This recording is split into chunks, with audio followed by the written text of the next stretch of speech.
നമസ്കാരം. ഒരു കാലത്തെ ജനപ്രിയ വീഡിയോ കോളിംഗ് പ്ലാറ്റ്ഫോമായ സ്കൈപ്പ് അടച്ചുപൂട്ടാൻ തീരുമാനിച്ചു മൈക്രോസോഫ്റ്റ്. മെയ് മാസം 5-ാം തീയതി മുതൽ സ്കൈപ്പ് ഉപയോക്താക്കൾക്ക് ലഭിക്കില്ല.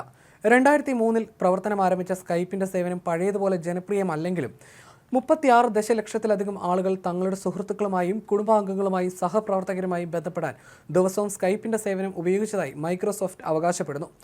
ഒരു കാലത്ത് ഏറ്റവും കൂടുതൽ പ്രചാരമുണ്ടായിരുന്ന വീഡിയോ കോളിംഗ് പ്ലാറ്റ്ഫോമായിരുന്ന സ്കൈപ്പ് പ്രചാരണം കുറഞ്ഞത് തന്നെയാണ് പ്രവർത്തനം അവസാനിപ്പിക്കാനുള്ള കാരണമായി പറയുന്നത്.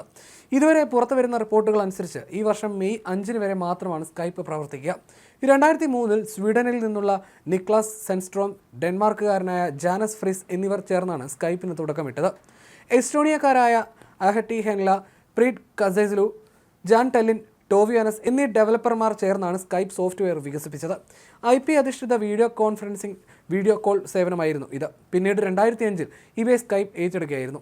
2011 മൈക്രോസോഫ്റ്റ് ഇത് ഏറ്റെടുത്തു. $8.5 ബില്യൺ അമേരിക്കൻ ഡോളറിനായിരുന്നു അന്ന് മൈക്രോസോഫ്റ്റ് ഇത് ഏറ്റെടുത്തത്. വിൻഡോസിന്റെ ലൈവ് മെസ്സഞ്ചറിന് പകരക്കാരൻ എന്ന നിലയിലായിരുന്നു മൈക്രോസോഫ്റ്റ് ഇത് ഏറ്റെടുത്തത്. അതിവേഗമുള്ള സന്ദേശ കൈമാറ്റം, ഫയൽ ട്രാൻസ്ഫർ, ലാൻഡ് ലൈൻ ഫോണുകളിലേക്കും മൊബൈൽ ഫോണുകളിലേക്കും ഫോൺ വിളിക്കാനുള്ള സൗകര്യം എന്നിവയെല്ലാം സ്കൈപ്പിൽ ലഭ്യമായിരുന്നു.